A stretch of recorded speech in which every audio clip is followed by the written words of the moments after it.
जय श्री राम सभी को। आइए आज हम जानते हैं कि जो हम पूजा पाठ या व्रत करते हैं वो लग रहे हैं या नहीं। उसे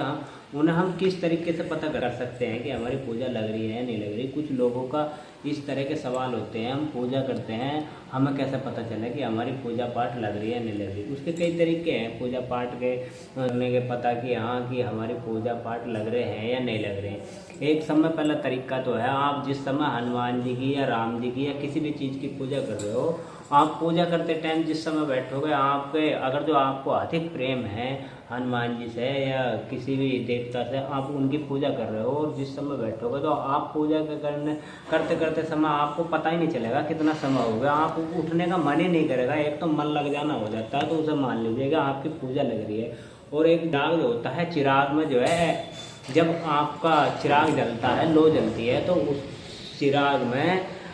फूल बन जाता है, तो वो यो भी एक संकेत है कि हाँ एक देवी शक्ति आपकी पूजा को स्वीकार कर रही है, आपके चिराग में फूल बन रहा है। और दूसरा एक तरीका और है, पूजा पाठ करता है वो खुद तो मानता है कि हाँ हम भगवान की पूजा करते हैं, लेकिन उस चीज़ को ये एक अलग तरीके का तरीका है, उसे पता कैसा हो जाता है कि हाँ मेरी पूजा लग रही है। जैसे मान लो कोई व्यक्ति पूजा करता है और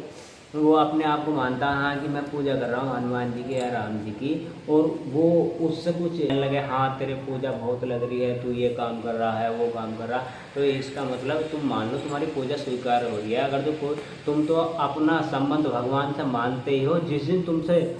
और भी लोग तुम्हें देख कर कहने लगे हाँ तेरी पूजा लग रही है, करते हो तुम ऐसे, और क्या नाम है, पूजा तुम्हारी लग रही है, लेकिन तुम समझ लेना चाहिए तुम्हें कि तुम्हारी पूजा लग रही है, दूसरे भी भगवान से तुम्हारा संबंध मान रहे हैं। और कई तरह के हैं पूजा हनुमान जी की, राम जी की, किसी भी चीज़ के व्रत का पता करने के लिए। जब अगर आपको स्वप्न में उसी देव से जुड़ा कोई ऐसा स्वप्न दिखाई दे रहा है, जैसे मान लो कोई श्री रामचंद्र जी के दूत दिखाई दे रहे हैं, या हनुमान जी के बानर दिखाई दे रहे हैं, या कोई ऐसी शक्ति दिखाई दे रही है आपको स्वप्न में बार बार, तो आपको समझ जाना चाहिए कि हमारी पूजा स्वीकार हो। अगर आपको कोई कहता है कि आप झूठा नाम ले रहे हैं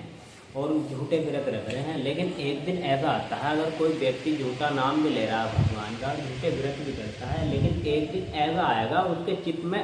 ऑटोमेटिकली भक्ति जगह कि ये झूठा नाम ले रहा है, लेकिन आप प्रभु का नाम ले तो रहे हो, झूठा ले रहे हो, कैसे भी ले रहे हो, जिद्दे से जबरदस्ती भी ले रहे हो, लेकिन प्रभु की एक दिन ऐसी महिमा होती है कि वो ऑटोमेटिक उसके चित्त में भक्ति जग जाती है। और लगने का दूसरा संकेत ये है कि आपका मन एकदम शांत होने लगता है, कोई भी किसी तरीके की बात करें आपका मन बिल्कुल शांत होने लगता है, और सभी पशु पक्षी हो जाता है आपको जब आपके चित्त में भक्ति जगती है। और आप किसी का अगर दुख देखकर आप रो पड़े तो समझ लेना चाहिए कि आपकी भक्ति लग रही है और आपकी पूजा लग रही है।